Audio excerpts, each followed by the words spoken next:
For decades, the validation and evaluation of novel biomedical image analysis methods was commonly performed on the author's personal datasets, rendering fair and direct comparison of solutions impossible. Luckily, common research practice has changed. Internationally respected and publicly available benchmarking competitions, so-called challenges, are increasingly established and have become de facto standard for methodological validation in the field. Given this importance, it is surprising that no commonly respected standards with respect to biomedical challenge design exist to date. Therefore, it is very important to organize a challenge in a thoughtful manner. Let's dive into a story on how to organize a challenge. This is Casper. Casper works at a medical image analysis group. And this is Casper's boss. Casper's boss attends the MICCAI conference every year. He noticed that many of his peers already organized a challenge at MICCAI. He wants to keep up with them. Casper, we should organize a MICCAI challenge. The submission deadline is 2 months. Please come up with a good concept. Thanks. A challenge at MICCAI? Okay. Casper never organized or participated in a challenge. This will be a challenge. Wow, this will be a tough one. I hope that I can keep up with my other projects. Where should I start? I don't have time to acquire a new dataset. But we have a dataset of laparoscopic videos. As instrument tracking is important for minimally invasive surgery, we could do a challenge on surgical instrument segmentation.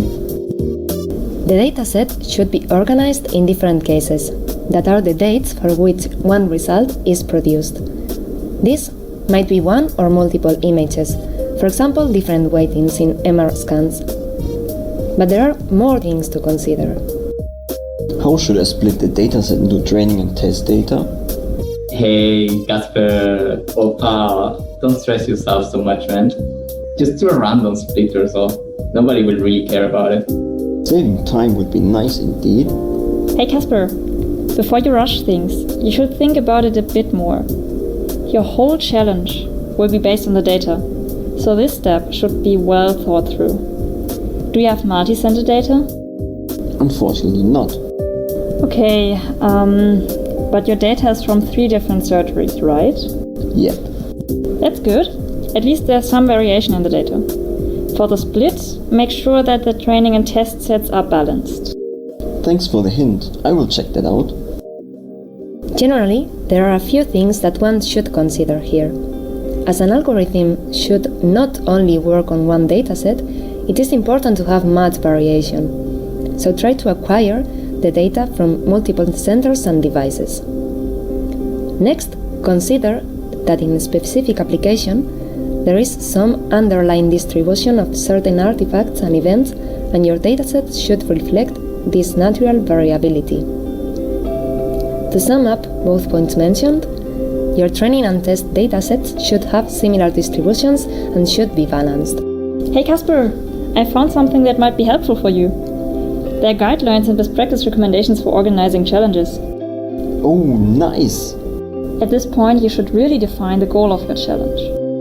Well, since we want instrument segmentation, it would be good to find an algorithm that can reliably segment the instruments, even in the presence of blood, smoke, or motion artifacts. And since the algorithms should be able to find instruments and laparoscopic videos from other surgeries, it should generalize to other interventions and institutions as well.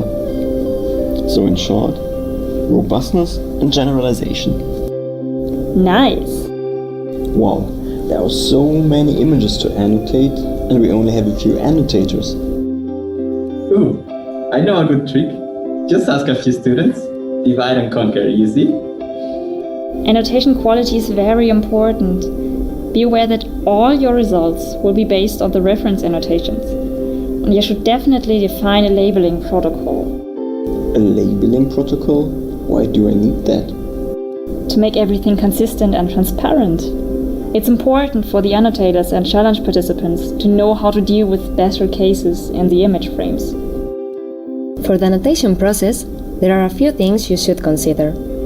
Keeping in mind inter and intra-annotator variability, it could be the best to have each case be annotated by multiple annotators, and you should think of a strategy on how to merge these annotations. Furthermore, make sure that the whole process is led by certified physicians who are really familiar with this kind of data. They might annotate the images by themselves or supervise others, less experienced annotators. Finally, the labeling protocols is extremely important and should therefore be clearly defined and also accessible to the challenge participants. Now I have my data prepared. I should think about how we will measure the performance of algorithms. Let me Google which metrics exist. A metric measures the performance of an algorithm for a specific case, in most cases by comparing it to the reference annotations. Oh my god! Don't panic, Casper. Everybody uses the DICE metric in segmentation. Do the same. Oh yeah, I saw that metric very often. Be thoughtful and think this through, Casper. The metric should really reflect your challenge goal. Everyone uses the DICE for a reason. Concentrate on your own challenge. It is unique. Also, it is good to use multiple metrics for different aspects. Okay, both of you have a point. I will use the DICE metric and two others. I will also use the host of distance and the runtime of the algorithms, as I don't want a method to win that takes forever to compute results. Now I need to find out which algorithm will be the best. I could just average all metric values across participants. Well, maybe, but you should consider a few things here. First, you should think of what happens with missing values or empty submissions for some images. And why should we care about that? I know from challenges in which participants selectively submitted only the results for the best cases. If you ignore missing values, this might result in unfair results. See this example. Both submissions have exactly the same metric values. Only submission 2 doesn't submit the worst cases. The mean of submission 2 is higher. So you see, you need a strategy for that. Let's talk about the metrics. For the DICE metric, you can set the missing values to the worst possible value, which is 0. For the distance metric, this is harder, as there is no worst value. You can set the missings to infinity, for example, or you use a ranking scheme that fixes the issue.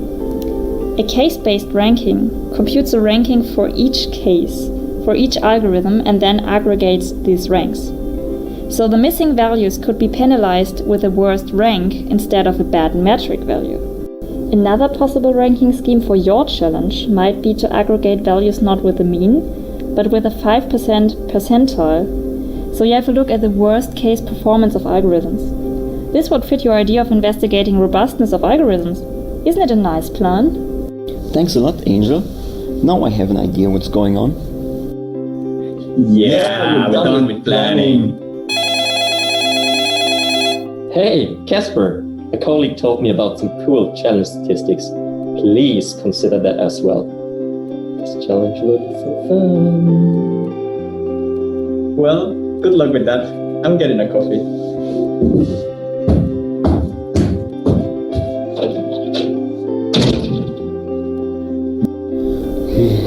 Where do I begin? Oh, I almost forgot to mention that you could use bootstrapping methods to investigate the ranking stability. And actually, there is already an open source toolkit on ranking analysis with nice visualization techniques. Okay, everything seems fine. Now I should submit my challenge to MICCAI. Let's have a look at the challenge submission system. I have to input all the parameters from the guideline that Angel gave to me. Oh my god, Casper, so many parameters. They're taking your freedom. Don't be dramatic, Devil. Others need to understand what we did. And we already discussed the points, so now we only have to bring them in a standardized form and submit it. Well, here we go. Parameters for challenge organization, datasets, assessment aims. Submitted. Now I hope that the reviewers will like my challenge proposal.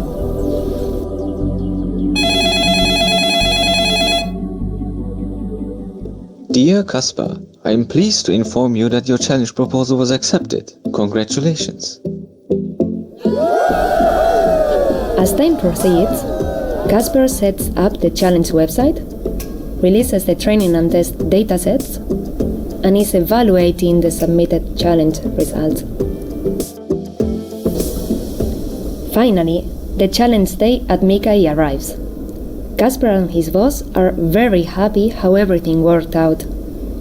There were good discussions with the participants, new insights gained, and new state-of-the-art methods detected. Looking back, Kaspar learned a lot during the past months.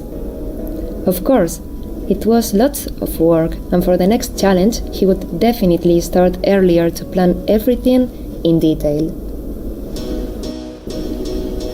Hey future challenge organizer, yes, I mean exactly you. Let me summarize a few things for you.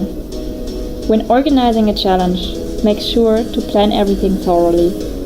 Keep in mind that your challenge design, for example the metrics and rankings, should reflect the challenge goal that you should define at the very beginning of your challenge planning. Follow the provided best practice recommendations and also follow guidelines. They will really make your lives easier. And finally, it's okay to make mistakes.